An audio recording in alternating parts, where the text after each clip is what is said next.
I'm late. I know. Sue me, but beer. Yes.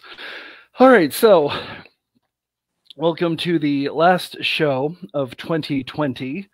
This is the Sunshine State Happy Hour powered by FloridaBeerBlog.com. I'm Dave. There is Steve. Hello, Steve. Hey. You have yours ready to go, don't you? I do. Okay, so one of the things, like, hopefully you're watching us on Instagram. That would be great. And one of the things that you will notice is about a week or so ago, I posted a big picture of different beers from Beat Culture, which is one of my favorite breweries down in Miami. Their artwork, their can artwork is absolutely fantastic. And so I spoke to the co-owner to see who did all that can artwork. And we have them with us here. Welcoming Jack from Miami Supply Co., which does not supply anything but artwork, which is funny. Jack, thank you so much. Welcome to the show. Hey guys, how are you? Great to be here. And yeah, I'm glad you dug the art. That was nice, man. Yeah, and I'm kind of pulling up the information right now because it's a gorgeous, gorgeous site that you have. I'm going to go ahead and pull that. Let's see, let's share screen and application window. Let's do this. Let's share. Let's take a look at some of the artwork that you have. And I love how you have your little Cortadito mascot. Does he have a name? Yeah, he's Tito, the Cafecito. So he's a little guy there. But yeah, no, it's it's a lot of artwork, T-shirts, pennants. And it's a good way to just create whatever comes to mind and to put it out there. And when you scroll all the way down, you'll notice, look, we have artwork, and that's for Beat Culture Brewery, which is amazing. So I guess let's get started with, the design aesthetic for Miami Supply Co., because it seems that to double down on the Miami-ness. Is that something that you knew that you wanted to do to begin with? Is it something that you sort of fell into? How did that sort of happen? Yeah, I mean, I work in advertising, right? So I'm an advertising creative, and there's a lot of design and there's a lot of writing, and but you always have to do it for other people, right? So for whatever client comes to the agency. So kind of in my spare time, I always like to goof around and create some things. And this started a few years ago, just sort of as a side project, where I think one of the few things I did was there was first a patch, a Colada powered patch or whatever, and then I came up with that character, and then I was like, all right, let's just run with it and see what happens. And then whenever I think of something. And it's one of the things that, everybody sort of has been doing since high school. It's like, hey, I wish I had a T-shirt of blank and blank, right? But I guess being an advertising creative sort of gives me the ability to be like, you know what, I can actually do this for myself. And it's sort of like, it's a good sort of stress relieving thing to be able to do creative work, without getting feedback from everybody. And just seeing where it goes. And, it's had a little bit of traction, and I still get enough out of it that I'm, pouring some time into it. And one of the good things about it is one thing leads to another. And that's how I, met Alan at Beat Culture. Yeah. So that's how we did those cans. Awesome. And it's funny because the cans very much, you see the artwork that you have, you see Tito, and you can definitely tell where Alan sort of got the idea and kind of partnered with you on the cans that they do. So I kind of want to backtrack and talk about some of the earlier work in that, I guess, in the larger picture of what makes Miami, Miami. How do you sort of create a Miami piece of art without, I guess, going too far into, the postcards that are on South Beach and the tourist traps? Right. Well, I mean, I would say that that stuff you just mentioned, right? Like the postcards and things like that would be what other people would expect Miami to be. And I think, what the Miami Supply Co. tries to be and what Alan kind of wanted was sort of more like an insider's take on Miami. So, one of our coolest designs, at least in my opinion, would be like this guava pastelito. Oh, my camera is back. I'll go ahead. So, yeah, so the whole thing was, There you go. How do we do a guava pastelito flavor IPA? And basically, I think a lot of people outside of Miami, wouldn't know what a guava pastelito is. Like even in Yeah. Broward, right? People wouldn't Hmm. understand. So it's like, all right, we got to talk to these specific people, and then like, all right, what can we do that's a very Miami thing? And if you're driving around 95 in Miami, you're going to see all sorts of stuff, right? So a big thing is just people driving around with like mattresses on top of their cars or whatnot, and this and that, and that's kind of where that sort of started. Okay. So it's like let's do a very very Miami thing that's kind of out there, and that's where that sort of idea came to be. And there was a lot of other things that we sort of kicked around, but it's all kind of like inside joke, very Miami centric sort of locals thing. Yeah. And Well, I guess sort it's of, a great place to kind of talk about the creative thread, because at what point are you brought into a beer? If Alan and his team knows, hey, we've got a new beer, where are you brought in? Are you brought in, just after the recipe creation? Do they usually have a name? At what point do you sort of step in? And as we kind of talk about that, the beer that I kind of want to have on the back of everyone's mind, and I know that you do art prints, and I'm probably going to buy this one very, very soon, is Sake-san, which is their rice lager. Absolutely gorgeous piece of artwork, gorgeous rice-powered lager that Alan says is one of his absolute favorites. So with this, I guess, where were you brought in? Where did you finally say, okay, right, this is going to be a can. Let's get to work. Yeah, no, that's a great question. I think, well, to back up, every sort of can's a little different, right? So sometimes he's like, this is the name, like Saki-san, right? Like they had the name, they had the formula, they knew what was going to happen. And they're like, we need a Miami take on something sort of Japanese inspired. Other times, there's no name yet, right? There's some ideas for a name, or there's like, hey, we're trying to make trying to think of one. Oh, there was a beer, they were going to do a beer right when the quarantine started, right? And that was an example of the polar opposite. That one was the Great Indoors. So they're like, come up with a can label. We have this idea for a beer. We don't really know what's going on. I'm like, what about the Great Indoors? Because that's all we're doing. And they're like, okay, great, go for it. Roll it. So that was like the polar opposite, where we were sort of given a little more leeway in coming up with the brand for that particular product.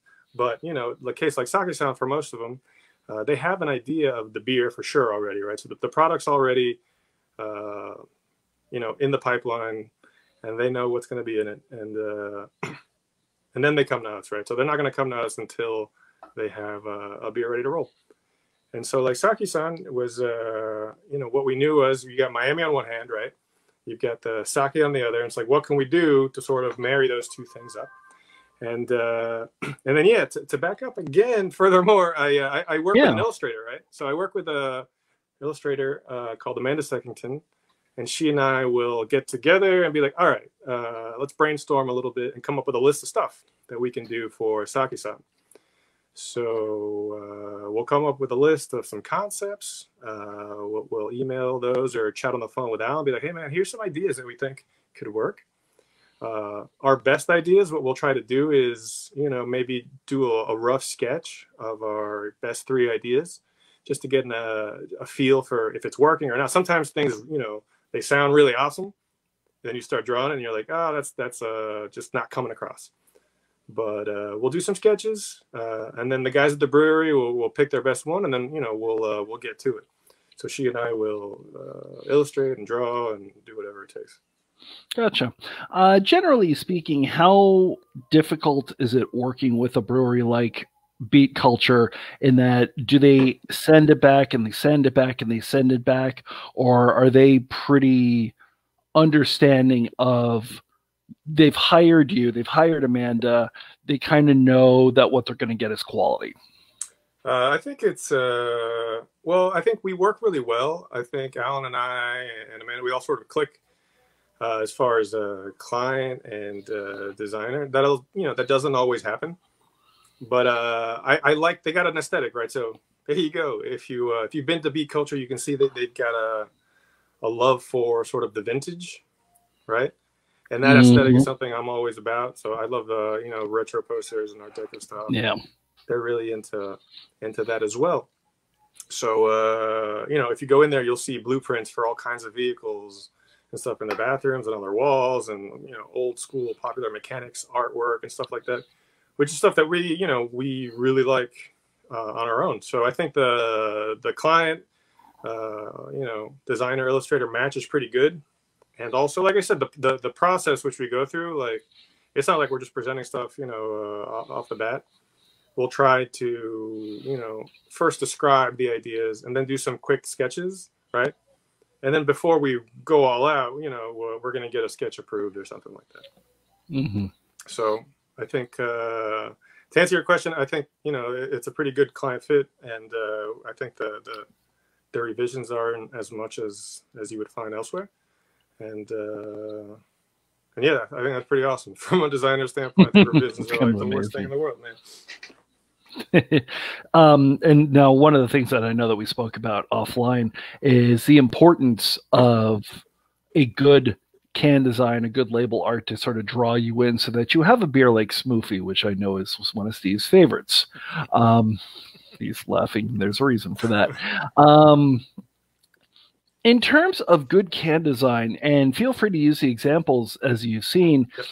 what are some kind of things that a brewer who I guess is either designing a can themselves or working with a first time illustrator, what are some things that you have seen that make an excellent can design? Because it's an interesting canvas. It's not flat like a normal picture. It's going to curve around. Yeah, no, it's like you said. So there's the technical difficulties that I'd say someone who is doing their first can aren't gonna take into consideration, right? Like, or a lot of people will design a can and they won't even print it out, right, before they send it over. So things may look awesome, you know, when it's a square, but when you wrap it, you're like, wait a minute, you know, when I'm looking at just a third of it, it doesn't quite click. But but yeah, I think the can design world is kind of crazy, and how it blew up in the last like 5 years, I would say, or even less, right? Like the last 2 3 years, I think so many breweries are canning, whereas before it was only like the big guys who had that capacity or capability to can. And I like to equate it to something like if you look at like skateboard culture back in the 90s, right? You Hmm. had tons of people putting out graphics and all kinds of stuff. And you look at like the actual skateboard decks, and there'd be sort of experimental art and all kinds of pop culture art, or stuff that was just freaking crazy. But if you look at cans today, I think there's a little bit of a parallel there, right?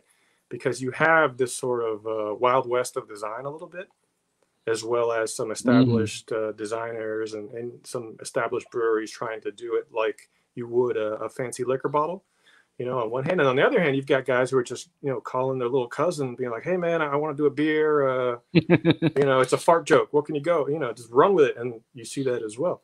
So it's kind of, it reminds me of the skateboard sort of culture and world back then, which is kind of cool, which is kind of the avant garde sort of, you know, place where you want to be as a designer. Yeah. So yeah, I'm rambling. I think it's the beer here, but you tell me. I think No, you're fine. I guess I, in yep, terms of standardization, in terms of like if you've got 6, 8, 10, 12 beers, having something, having a can design that completely changes for every single beer, or having them all be exactly the same except for a minor change here or there, or having them all be exactly the same except for maybe yeah, one yeah. tiny spot. How important is having something that stays the same for every single design? Yeah, I think that's a bit of a challenge always, especially with cans like the B culture ones. Which, you know, if you look at the B culture can, there's the panel, right, which has the branding and the name and stuff, right, like Mm, the one you've got, and then there's the rest of it, which is kind of, you know, wide open, right? So yeah. they change a lot, and what we try to do is keep it thematically consistent, right? So it's like we have this sort of world we're playing in where it's like this vintage-esque sort of illustration style, right? Hmm. Done in kind of a modern way that you can execute on a small scale, right? Part of the challenge of a can is that it's so small, and you know, if you look at some of the work that Amanda does on her own, or that I do, you know, like working on something that wraps around, and it's only like, this tall. It's kind of limiting. Or when you're zooming on your laptop, you zoom in, you zoom in, and you pour time into details. But on a can, yeah, it's a very limited thing. So I think. And I will say it's interesting how you have it, because with all of the beat culture cans, this side is pretty standard. Yep. And you'll even notice that with Saki-san, because the name is so short, there's a lot of open space here. You can see on Steve's, he's got Pog Slammer, which is a different beer, and there's a lot more to describe, and so it takes up a lot more of the space. Is having that intentional blank space, that intentional white space, something that is sort of, I guess, a thematic and intentional element that you can sort of explain away design-wise? I mean, I think that area has to work for things like Pog Slammer, where you got a lot of stuff, and it has to work for things like Sake-san, where you have, a short name and short ingredients or short description. I think back to your original question about the art and keeping it consistent. I think that's the challenge, especially with pieces like ours, which are, illustration heavy. And also, as we grow into it, right? So we started doing packaging for beat culture as soon as we started bottling, and you could see, if you were to look at our work in the beginning and look at it now, you could see that we've evolved a bit as designers for the brand, right? So we have to sort of create guardrails for ourselves to be like, all right, here's where we want to be, and here's what the brand is trying to communicate. And in the end, a good piece has to communicate who the brewery is, what the product is, and it's got to have something to sort of pull you in, as pull the consumer in, to sort of catch their eye, right? Because now it's kind of like an arms race. Like, there's so many cans, and there's so many brands out there, and there's so many breweries that I'm sure you guys like me love craft beer. You struggle, right, with should I buy the can I always buy because I love it, or should I try the new thing, right? That's always a struggle I have. So, with the beat culture stuff, it's trying to sort of be in this Miami space, right? To really own the Miami culture. It's in the name, all this stuff. And also do something pretty. Yep. And it's funny because each is a little different. And as I'm really taking a look at this one for Fukata, I'm noticing a texture. That's one of the really noticed before, and it's clearly not on Saki-san, but understanding the difference between the particular cultural influence there, I guess it makes a lot of sense. So I mean, so there's a series, right? So there's Fuakata, there's Kokotaso. Have you seen Kokotaso? It's like a coconut or pina colada sort of flavored beer. Let me grab the can. I got it here. So yeah, absolutely. All right, so. Similar, right? It's got the texture. So this is kind of like the colliding fruit, exploding fruit series. That's not what they call it, but there's a whole sort of series of this. Okay.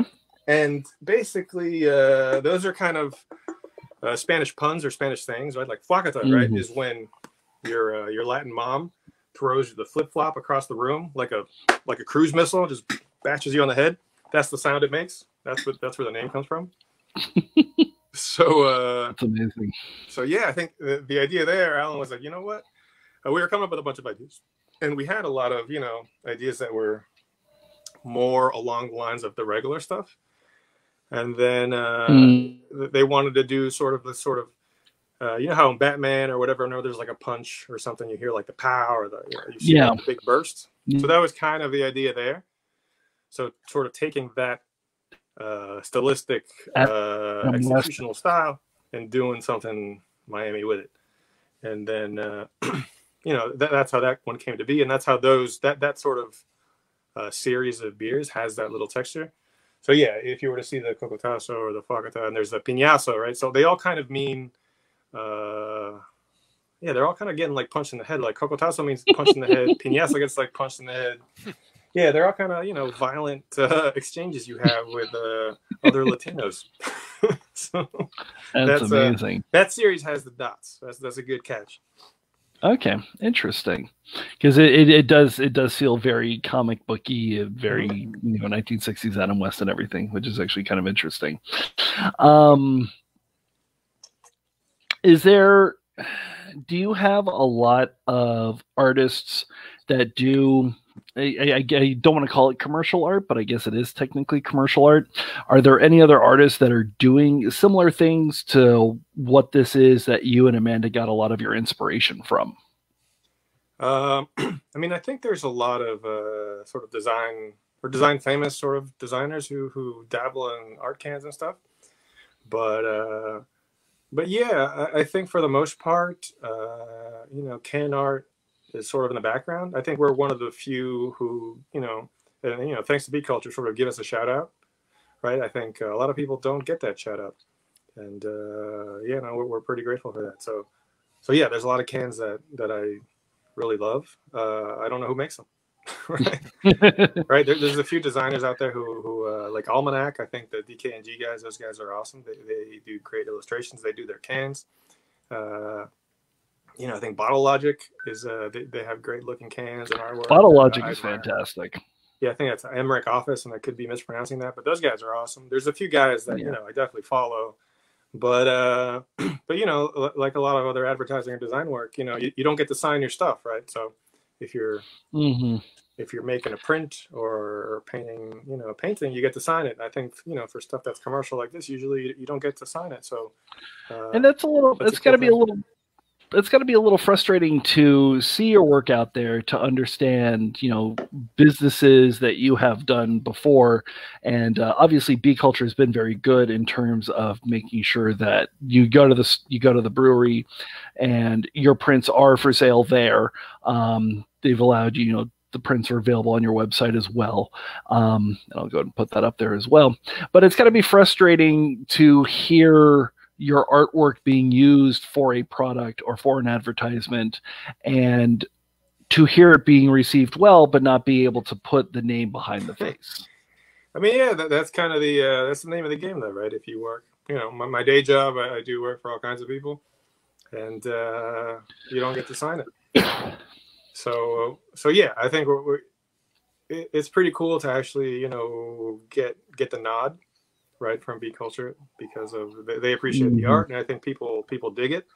And I think now that we just started putting out some prints of it, and it's been it's been having a good sort of reception with the public or whatever, I think it's pretty cool, and I think it could lead to bigger and greater things. And it's cool, for designers and whatever, to sort of get the shout out. I think it's not your everyday thing.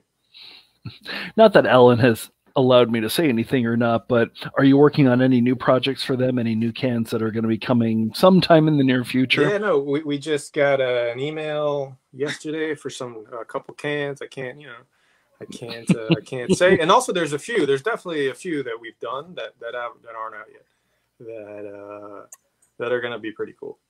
Nice. I think. Nice. The last one was pretty good. I don't know if you've seen that one. The one that works with the 3D glasses. No. Oh, that's kind of awesome. So basically, it's done in 2 channels. I have a test print of it.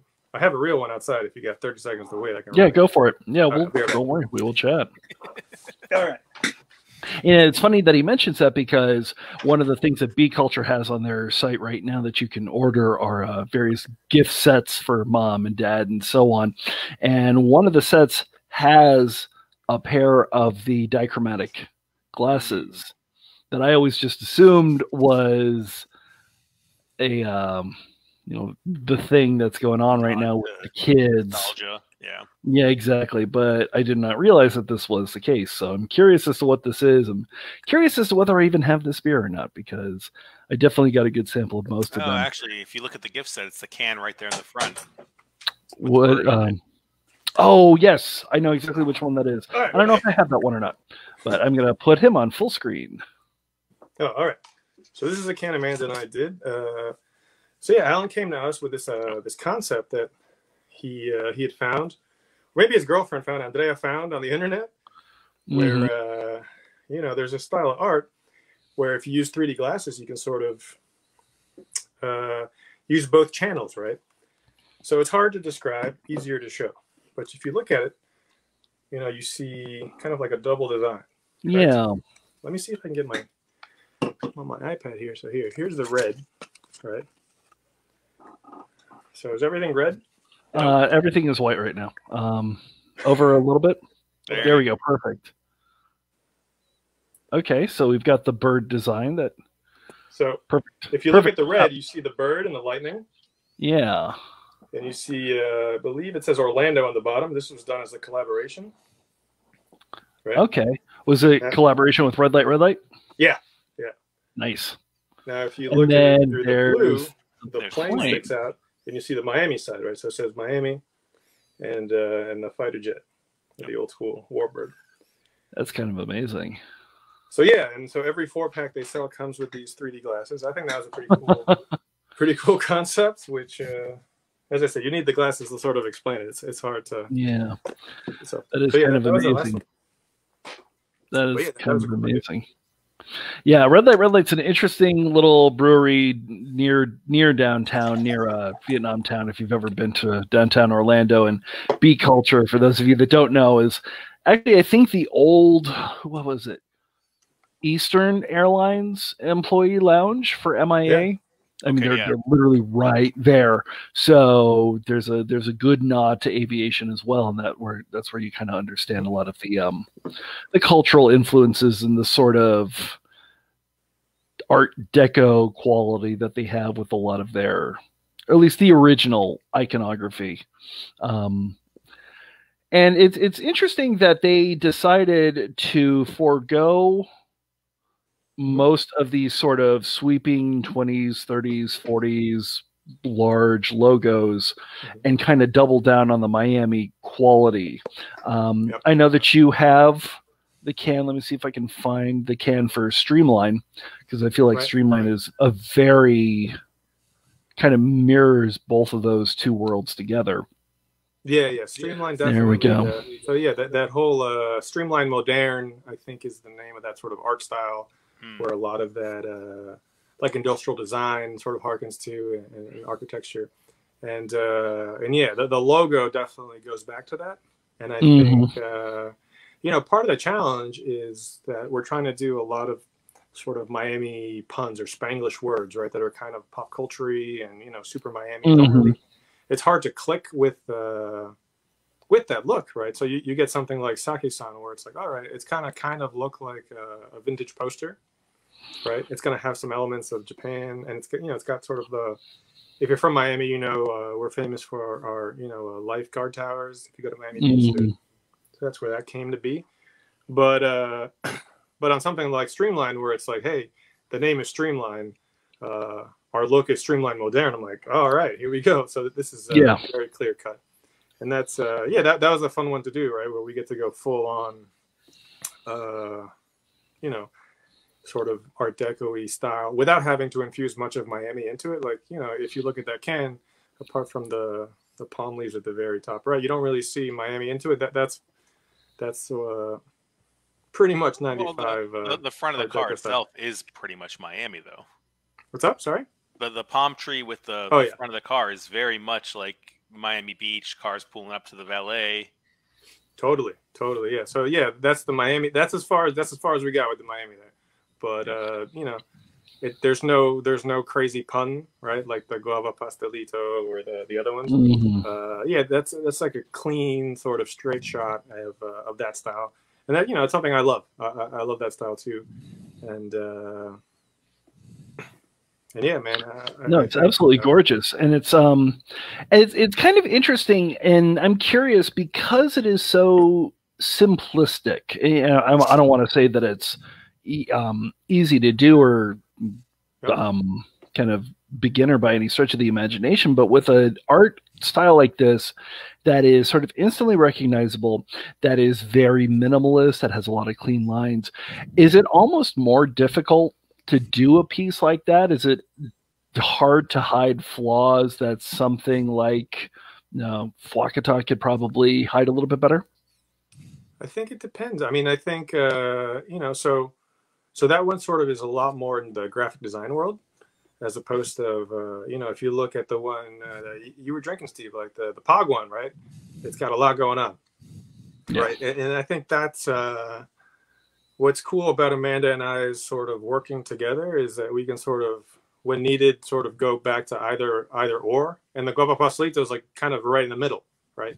You kind of have a middle of both.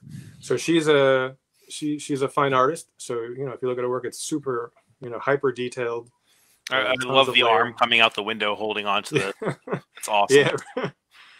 So yeah, like her work is super hyper realistic and, you know, very detailed and colorful. And you know, my work as a graphic designer is kind of the opposite, right? Like, you know, I try to tell the story I'm trying to tell in as few lines as possible. And so if you look at some examples like that one, the Streamline one, you know, you see a lot more graphic design. And if you look at the Pog one, you see, you know, the illustration a lot more. And I think the magic is finding, you know, the right balance for every particular piece. You know, so some projects call for more of this, some projects call for more of that. But ideally, you know, you sort of need both to get it right. And I think that's what, you know, makes us a little different than most, right? A lot of people are kind of, you know, stuck in one world or the other. I'm going to put this one up just because I absolutely love it. And I just want everybody to see this because I think it's fantastic. Oh, so that's a poster I did way back when for the town of Coconut Grove. So they were trying to, you know, get more people to visit or whatever.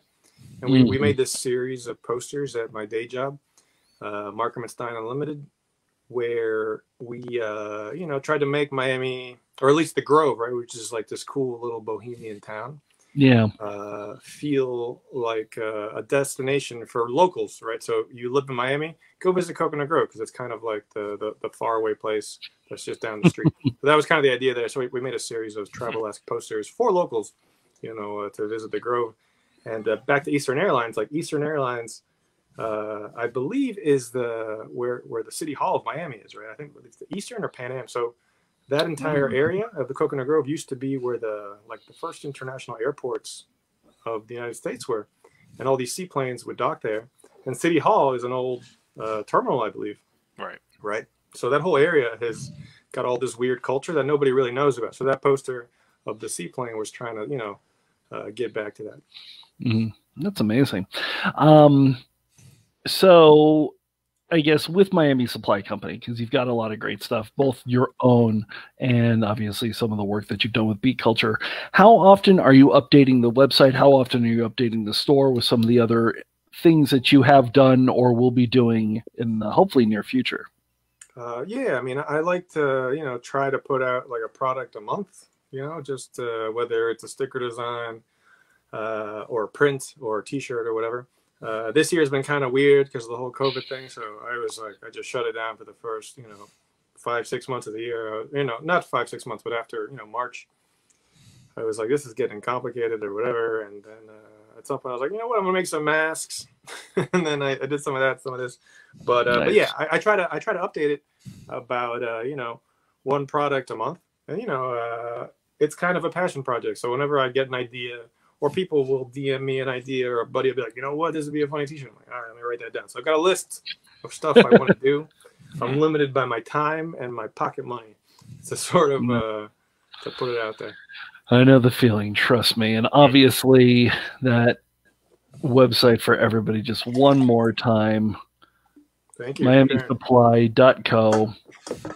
Free gift bag with the shirt purchase of Tito, the Cafecito. The Cafecito, yeah. My wife would love that. I also love the Dolly poster. That's kind of amazing. Awesome. Well, thank you so much for coming on the show. We do appreciate it. We do absolutely adore the artwork because it's utterly fantastic. And like I said, I have my home office that I have to decorate, and I'm sure I'm going to be getting at least 1 or 2 posters to put up here just so I can enjoy not my 4 walls for at least a few moments when I take a look at it. And this is going to be continuing with Beat Culture. Your collaboration sounds like you got a couple more in the couple more, which is absolutely fantastic. So, excuse me. That is it for 2020 for us. It's been an interesting year. I will say that at the beginning of 2020, Steve and I didn't realize that we would be doing this, and here we are. And we've even got some people that we're hoping to line up for 2021. So in the meantime, please go to MiamiSupply.co, check them out. Check us out on FloridaBeerBlog.com, where you will be seeing a lot of Jack's and Miami Supply Co.'s work on a very regular basis because I have a lot of beers to get through and write on the blog or on Instagram or on Twitter. We're at Florida Beer Blog, FL Beer Blog. If you are watching this on YouTube, that's our Facebook channel, and obviously this will be on YouTube as well. On behalf of Steve and everybody else with the Florida Beer Blog team, thank you so much for watching us. We will see you in 2021. Jack, thank you so much for coming on the show, and we will talk to you all later. Have a good night and drink Florida Craft.